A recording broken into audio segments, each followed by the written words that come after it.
Amber Heard is stepping back in the spotlight as the actress prepares to star in Jeremy O. Harris's new play, Spirit of the People, her first role since her legal showdown with ex-husband Johnny Depp. Amber Heard's comeback is finally here, and it's an absolute disaster. No, not in the dramatic movie flop way. We're talking secondhand embarrassment, jaw-clenching awkwardness, and a surreal level of cringe that has the internet screaming, "Is this really happening?" From blockbuster premieres to a community theater in the Berkshires, Amber's fall from grace didn't just happen quietly.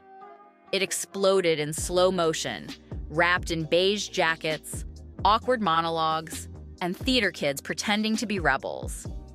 It's so painfully bad. It's almost art. Let's break down exactly how Amber went from the red carpet to being the punchline in her own comeback, and why everyone's watching her unravel in real time. There was a time when Amber Heard had Hollywood at her feet. She was the glamorous co-star of Aquaman, showing up in couture at premieres across the globe. The Aquaman actress shared a rare glimpse into the rehearsal process on Instagram. Alongside a rehearsal selfie with Jeremy ahead of the production's world premiere in July, Amber adds the caption, quote, "In my theater era." Paparazzi couldn't get enough of her. Studios bet big on her. And with every magazine cover and late-night interview, she seemed to cement her place as a rising A-lister. Then came the trial. The courtroom showdown with Johnny Depp didn't just fracture her image, it shattered it. Millions watched her testimony. Millions more picked it apart. And by the end, the narrative had flipped. She wasn't the victim, she was the villain in her own movie. After the verdict, Amber vanished. No press tours, no social media blitz, just silence. Rumors swirled. She had moved to Spain, she was taking time off, she was quietly rebranding. Now fast forward to 2024, and she re-emerges, but not in LA or Cannes. Instead, she shows up in Williamstown, Massachusetts, a quaint town known more for leaf peeping than celebrity comebacks. The 39-year-old's return to acting comes 3 years after the actress and Johnny faced off in court after he accused her of defamation. Starring in a small theater production called Spirit of the People. It's not a blockbuster. It's not even regional Broadway. It's local theater. And while there's nothing wrong with that in principle, for someone who was once billed as Hollywood's next big thing, it's hard not to call this a collapse. The play is called Spirit of the People, a name that sounds like a high school history class project. The production is pitched as bold, inclusive, and experimental.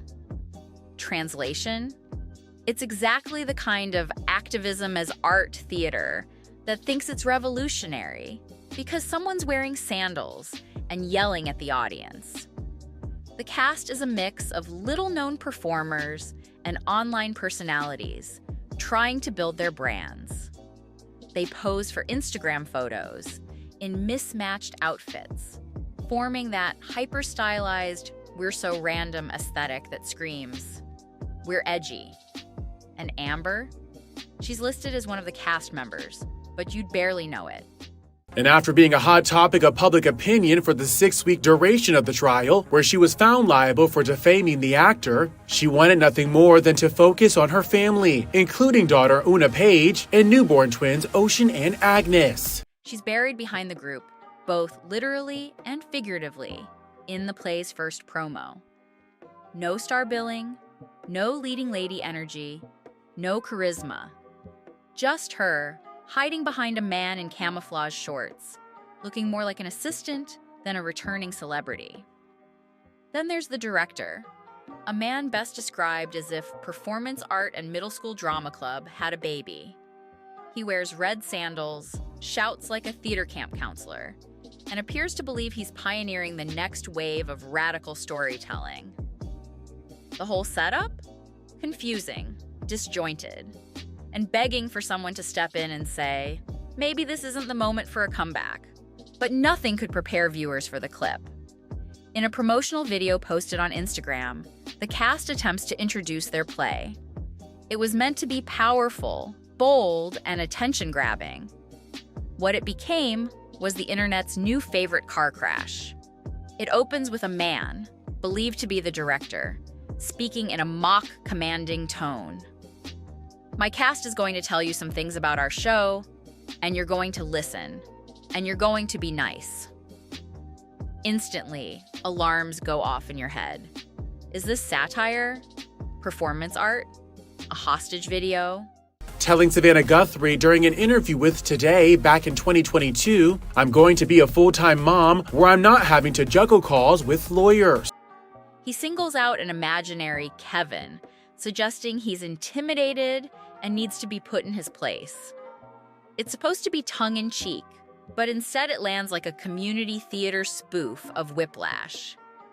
Amber, wearing a beige coat and blue shorts, stands just behind the chaos, trying not to blink too hard. Her body language? Anxious, uncertain, almost as if she realizes mid-video that she's just made the worst PR decision of her life. The energy is chaotic, the tone is off, and the effect is unforgettable. But for all the wrong reasons. The internet responded immediately and brutally. Within hours, the clip spread across Reddit, Twitter, TikTok, and YouTube. Memes flooded in. Commentary channels began dissecting every awkward moment. Reaction videos racked up hundreds of thousands of views.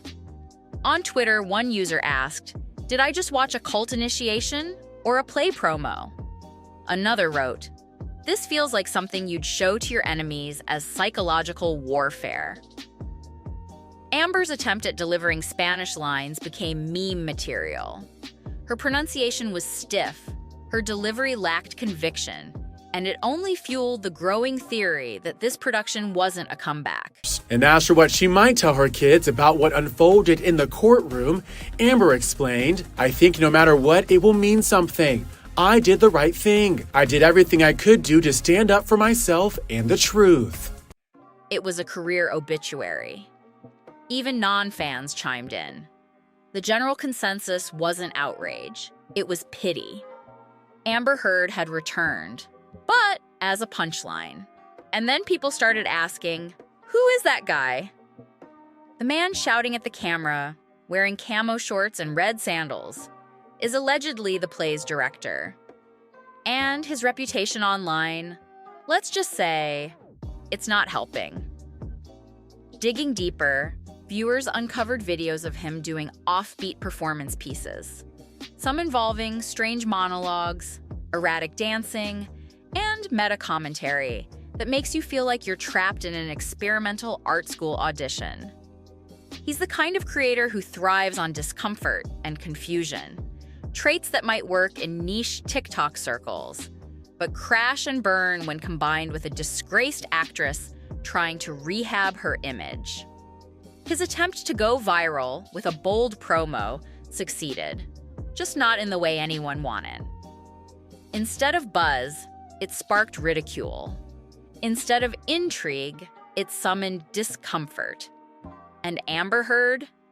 She's caught in the middle, clinging to relevance by standing behind a man screaming at Kevin. What's devastating about all of this is that it could have been different. Amber could have laid low, rebuilt, waited for the right script, the right opportunity. Instead, she jumped into a chaotic theater project run by people with zero understanding of how to manage public image, and now she's paying the price. Once part of major Hollywood franchises, she's now starring in what looks like a dramatized improv skit with no clear message, no structure, no dignity. The awkwardness of that clip? It wasn't just an isolated moment. It was symbolic. A visual representation of everything that's gone wrong for her in the last few years.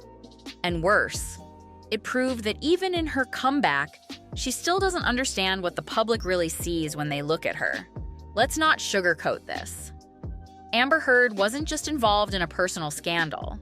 She was seen, at one time, as a torchbearer for a broader cultural movement. When she accused Johnny Depp, Media outlets and activists immediately rallied around her. She became a symbol of Me Too, a face for accountability, a rallying cry for survivors. But then, something changed. Evidence surfaced. Audio recordings contradicted her claims. Courtroom moments revealed inconsistencies. And suddenly, the narrative flipped. Amber wasn't the abused. She was the abuser. She wasn't the victim of cancel culture. She was the one who tried to wield it like a weapon. And in failing so spectacularly, she became the first high-profile example of what happens when the crowd turns against someone who once held all the power. Now, she's not feared. She's not respected. She's not even controversial. She's irrelevant. And that's the worst fate for someone who craved attention more than truth. Amber Heard's latest appearance may not make headlines the way her courtroom drama did, but it matters for a different reason. It marks the end of a certain type of Hollywood arrogance. The idea that fame, identity politics, and a curated Instagram feed can carry you through any scandal. It can't. This play, this promo, this train wreck, it's not just bad theater. It's a public unraveling. A final act that doesn't end with applause, but with confusion and mockery. And for anyone thinking they can manipulate public sympathy without accountability, Amber's story is a warning shot. She tried to cancel someone else, but in the end, she canceled herself. So now we ask, is this the lowest point of Amber Heard's career? Or is it just another chapter in a bizarre journey that somehow keeps finding new rock bottoms? From Aquaman to awkward Instagram theater, this isn't a reinvention, it's a descent. Let us know what you think in the comments. Was this cringe performance the final nail in the coffin? Or are we underestimating just how much further this could go?